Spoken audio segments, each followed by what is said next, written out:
ప్రేక్షకులకు ముందుగా శ్రీరామనవమి శుభాకాంక్షలు.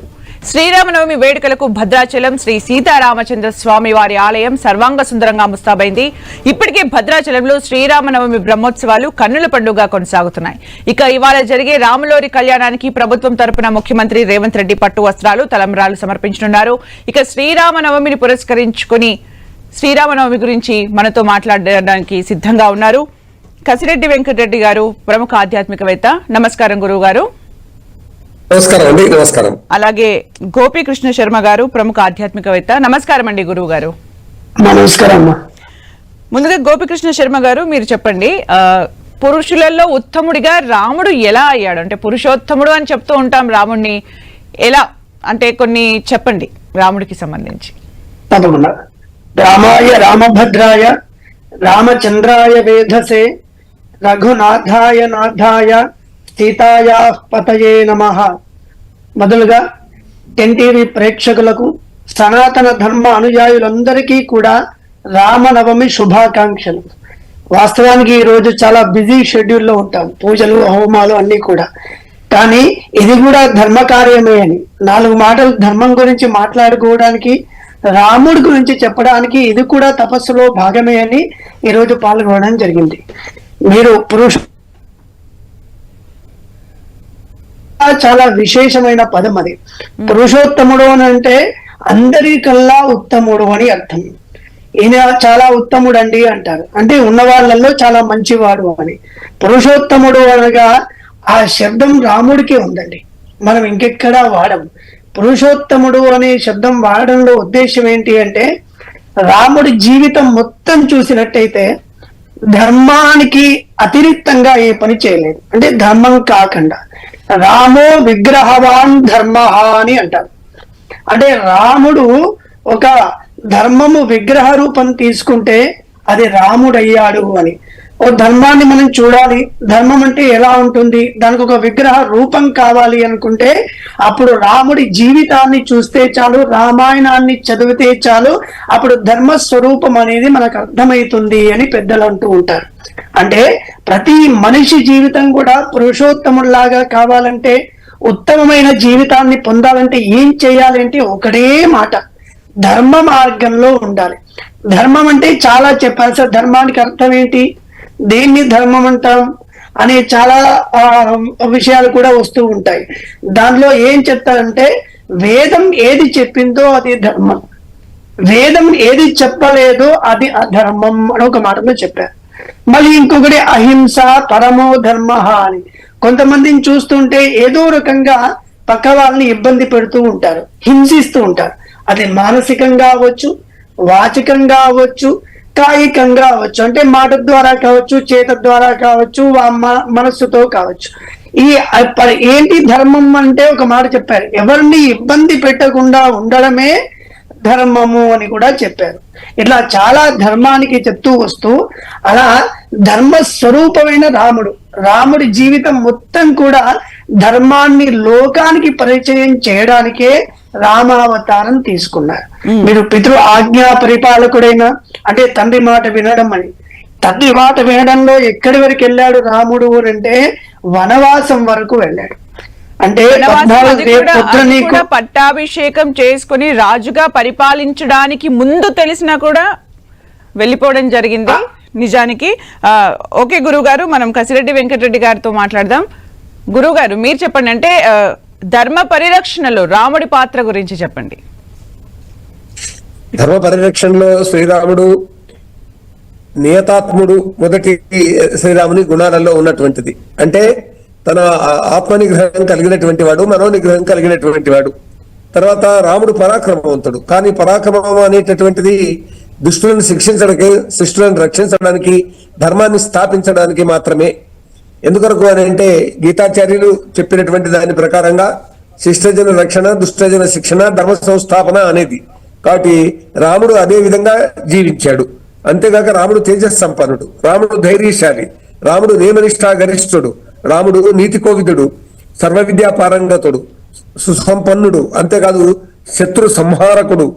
రాముడు విశాల, మనకు మామూలుగా వర్ణన అయినట్టయితే శ్రీరాఘవం దశరథాత్మజమప్రమేయం సీతాపతిం రఘుకులామయ రత్నదీపం ఆజానుబాహుం అరవిందదళాయతాక్షం రామం నిశాచర వినాశకరం నమామి అని ఈ విధంగా రాముని యొక్క విగ్రహాలు అన్ని ఇట్లా వర్ణించుకుంటాం. రామాయ రామభద్రాయ రామచంద్రాయ వేదసే అని రామునికి సంబంధించి ఎన్నో విధాలుగా ప్రార్థనలు చేస్తూ ఉంటాం. కానీ ఆయన ధర్మజ్ఞుడు, సత్యసంధుడు, కీర్తిమంతుడు, జ్ఞాన సంపన్నుడు, ఆశ్రిత జన రక్షకుడు. ఇది అన్నిటిని మించి రాముడు చేసినటువంటి కార్యాలలో యజ్ఞరక్షణ ప్రధానమైనటువంటిది, అహల్య ఉద్ధరణ ప్రధానమైనటువంటిది. అంటే ఈ రకంగా తాను రాజు కాకముందే చేసినటువంటి పనులు ఇవన్నీ కూడా.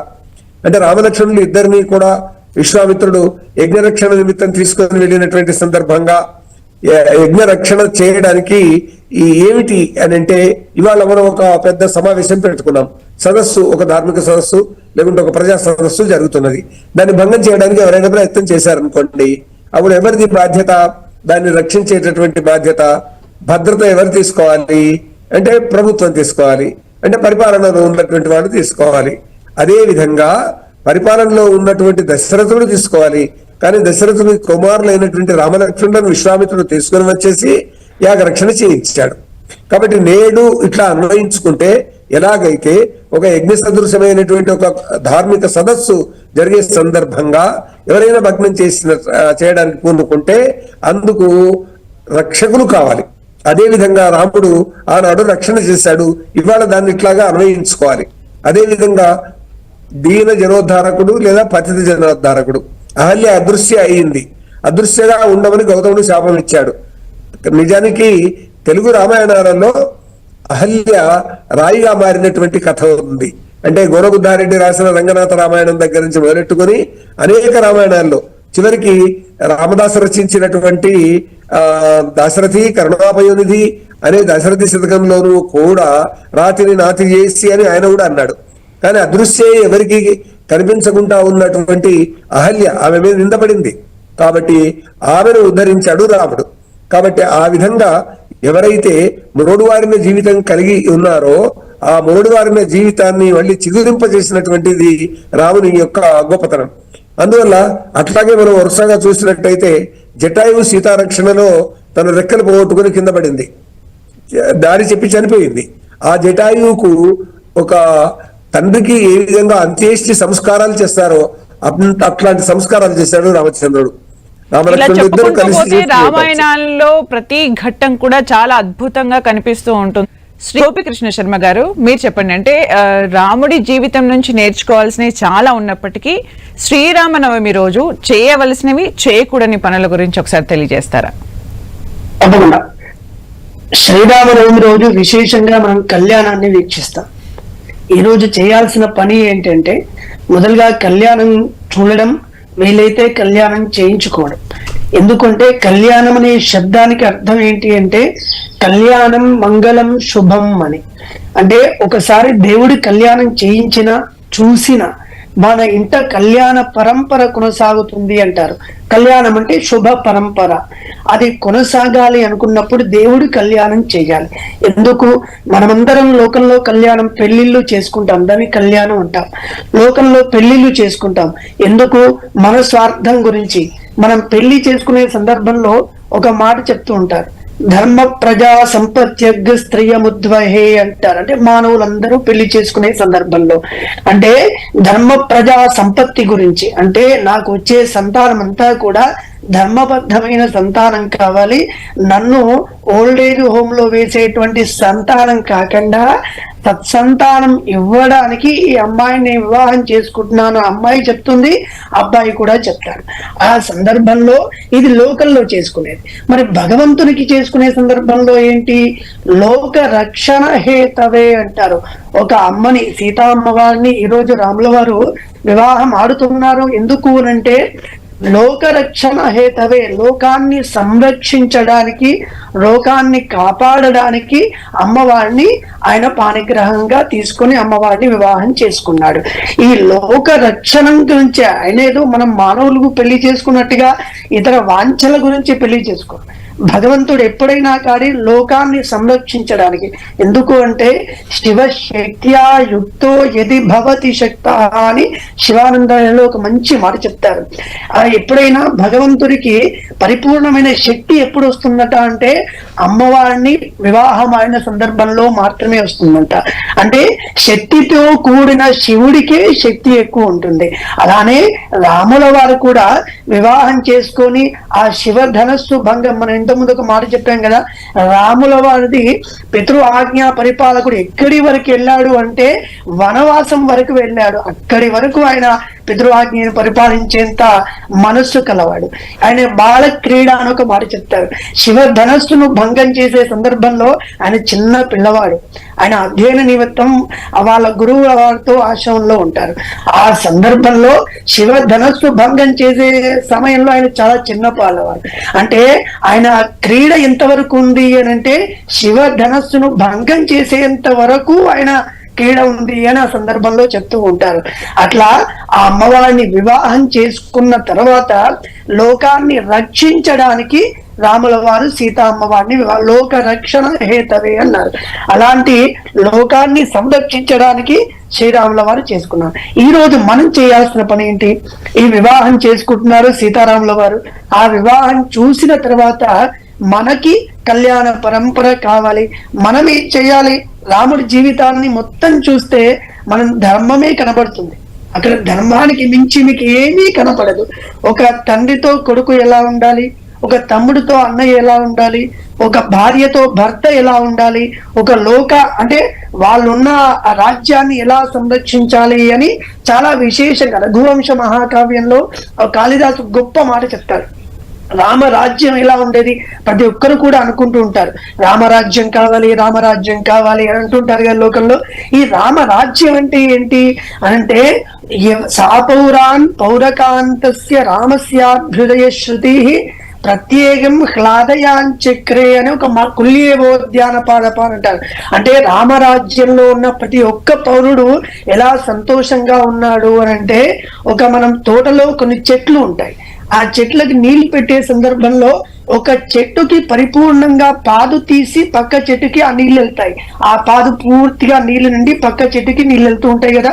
అట్లే రామరాజ్యంలో ఉన్న ప్రతి పౌరుడు కూడా పరిపూర్ణమైన సంతోషంగా ఉన్నాడు. ఒక చెట్టుకి పరిపూర్ణంగా నీళ్లు నుండి పక్క నీళ్ళకి ఎట్లా వెళ్ళాయో ప్రతి మనిషి కూడా పరిపూర్ణమైన ఆనందంతో ఉన్నారు, రామరాజ్యంలో ఉంటారు. అలాంటి రామరాజ్య స్థాపన గురించి అందరూ పాటుపడుతూ ఉంటారు. అందరూ కోరుకునేది కూడా రామరాజ్యం కావాలి. అలాంటి రామరాజ్య నిమిత్తమై అనుకుందాం.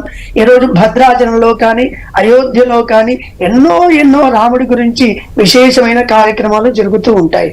అలాంటి రామ కళ్యాణం రోజు, రామ నవమి రోజు మనమందరం కూడా భక్తులమైన సనాతన ధర్మానుయాయులందరము కూడా చేయాల్సిన పని ఏంటంటే మా జీవితంలో మేము ధర్మబద్ధంగా ఉంటాము, ధర్మంతో జీవనం చేస్తాము. ధర్మంతో ఇవాళ మనం ఆజ్ఞని ఇవాళ మనం ప్రతిజ్ఞ చేయాలి. రాముల వారి ముందు ఏదో రామనవమి చేసుకున్నాం. 10 టీవీ ద్వారా ప్రేక్షకులందరికీ కూడా ఒక విజ్ఞాపన ఏంటి అంటే, మనం ఈ రోజు రామనవమి చేసుకున్నాం, గుడికి వెళ్ళాము, భగవంతుని సేవించుకున్నాము, ఇంట్లో పారాయణాదులు చేసుకున్నాము అనేది ఎంత ముఖ్యమో ఈ రోజు మనం ప్రతిజ్ఞ చేయాల్సింది ఏంటి అంటే ధర్మబద్ధంగా ఉంటాం. ధర్మబద్ధం అంటే ఏంటి? ధర్మార్థ కామ మోక్షములు అని అంటాం కదా. అదే ధర్మబద్ధంగా చాలా చక్కగా చెప్తూ ఉన్నారు మీరు. కసిరెడ్డి వెంకటరెడ్డి గారు, మీరు కూడా చెప్పండి. అంటే మనము రామతత్వం గురించి తెలుసుకుంటూ ఉన్నాము. ఈ రోజు సీతారాముల కళ్యాణం జరగబోతుంది. సీతతత్వం గురించి కూడా ఒకసారి తెలియజేస్తారా? అవునండి. సాధారణంగా ఈ మానవ జీవనంలో వివాహం అనేది ఈ షోడశ కర్మల్లో ఒకటి అనండి. అదేవిధంగా సంస్కారాలలో ఒక సంస్కారం వివాహం అనేటటువంటిది. దానికి మాంగళ్యం తంతునానేన మమ జీవన హేతున అనేటటువంటి మంత్ర సదృశ్యమైనటువంటి శ్లోకాన్ని చెప్తారు పురోహితులు. ఎవరైతే వివాహం చేయిస్తున్నారో వాళ్ళు చెప్పిస్తారు. అయితే ఇప్పుడే పెద్దలు చెప్పినట్టుగా మమ జీవన హేతున కాకుండా ఇక్కడ ఎందుకొరకు వారు ఉట్టంకించారు లోకరక్షణ హేతున అనేటటువంటిది. కాబట్టి లోకాన్ని రక్షించడానికి అనేటటువంటిది. అయితే అక్కడ సాజీవ శరదం శతం శరదశతం అనేటటువంటిది వ్యక్తిగతంగా మనం చెప్పుకునేటటువంటిది. కానీ అదే భగవంతుడి విషయంలో చెప్పేది ఏంటిది? త్రైలోక్యం మంగళం కురు అని. మాంగళ్యం తంతునానేన లోకరక్షణ హేతున కంటే భద్రా సుభగే త్రైలోక్యం మంగళం కురు అని. కాబట్టి ముల్లోకాలు కూడా సుఖంగా ఉండాలి, మంగళమయంగా ఉండాలి అనేటటువంటి ఉద్దేశంతో ఈ కళ్యాణం చేస్తున్నాం. సీతారాముల కళ్యాణం ఇది లోక కళ్యాణం. ఇది మొత్తం ప్రపంచంలో ఉన్నటువంటి అందరి కళ్యాణ కార్యాలు అని అర్థం. కాబట్టి ఆ విధంగా ఆ ఆలోచనతో జరుపుకునేటటువంటిది. సర్వసాధారణంగా వివాహము అనేటటువంటి తంతు జరుపుకునేటటువంటి సందర్భంగా గణపతి పూజ చేస్తాము, నోట కంకణ ధారణ ఉంటుంది, తర్వాత వార్షిక పూజలు చేస్తాము, గౌరీ పూజ ఉంటుంది, ఆ తర్వాత వర పూజ ఉంటుంది, కాలు కడగడము, మధు ప్రకాలీయడము, జీలకర్ర బెల్లం పెట్టడము, వధువును బెల్లిపీఠ తీసుకురావడము, తర్వాత శిలారోహణం చేయించడము, కన్యాదానం చేయడము, మాంగళ్య పూజ చేయడము, అక్షతలు ఆశీర్వాదాలు మొదలైనటువంటివి ఇవన్నీ వరుసగా.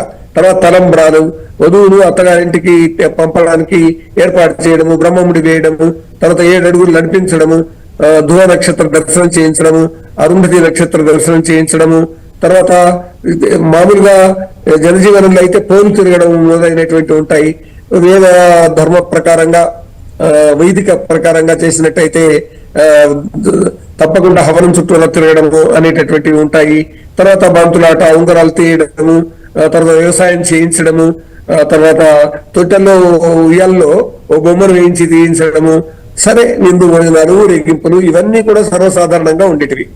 కానీ సీతారాముల కళ్యాణంలో మనకు ఇది కూడా ఇక్కడ పెళ్లి సంబంధాలు చూడడం, అటు భద్రాద్రి కానీ ఇటు అయోధ్యలో కానీ ఎక్కడ రామాలయం ఉంటే ఎక్కడ రామాలయం ఉంటే అక్కడ అని కాదండి, ఏ ఆలయములోనైనా కానీ సీతారాముల కళ్యాణము ఈ రోజు చేయడం అనేటటువంటిది, శ్రీరామనవమి సందర్భంగా చేయడం అనేటటువంటిది, పునర్వసు, పుష్యమి నక్షత్రాలు, అభిజిత్ లగ్నము వీటన్నింటిని పాటించి ఏ ముహూర్తంలో ఆనాడు జరిగిందో అదే విధంగా ఆ ముహూర్తాన్ని దృష్టిలో పెట్టుకొని దాదాపు సరిగ్గా మధ్యాహ్నం వేళ సీతారామ కళ్యాణం నిర్వహించడము, అందరూ పాల్గొనడము, రామునికి సంబంధించినటువంటి విశేషాలు తెలుసుకోవడము, రామాయణ కథలు, గాథలు, పురాణాలు, హరికథలు, బుర్రకథలు, ఆ తర్వాత ప్రవచనాలు వీటన్నింటి ద్వారా మళ్ళీ ఒకసారి ఆ రామచంద్రుని యొక్క గుణగణాలను తెలుసుకోవడము, నాడు పరిపాలన ఏ విధంగా ఉంది రామరాజ్యంలో అనేటటువంటి విషయం కూడా తెలుసుకోవడము, తండ్రి బతికి ఉండంగా కొడుకు చనిపోని రాజ్యం రామరాజ్యం. అంటే తండ్రి కళ్ళ ముందు కొడుకు పోడు. అదేవిధంగా విచిత్రమని కాదు, ఆ రోజు ఉన్నటువంటి విషయము. తర్వాత భార్య కళ్ళ ముందు భర్త పోడు.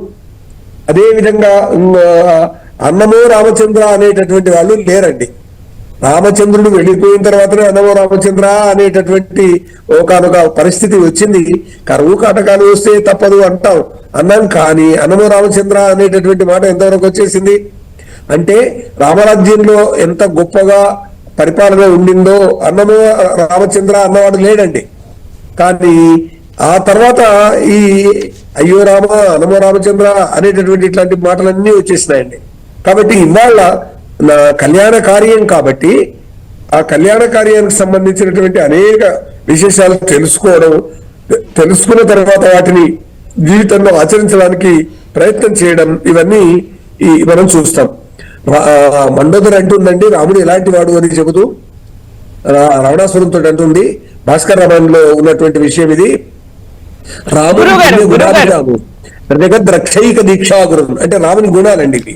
రాముని పుణ్య గుణాభిరాము గుణాభిరాముడు అని అంటూ ఉంటారు. గురుగారు చాలా చక్కగా వివరించారు. ఇద్దరు కూడా అంటే ఎలా ఉండాలి, ఎందుకు ఆదర్శ పురుషుడయ్యాడు, పురుషోత్తముడయ్యాడు, ఇలాంటి విషయాలు చాలా చక్కగా వివరించినందుకు, మీ సమయాన్ని కేటాయించినందుకు మరొకసారి మీకు శ్రీరామనవమి శుభాకాంక్షలు తెలియజేస్తూ థ్యాంక్ యూ సో మచ్ ఇద్దరికి కూడా.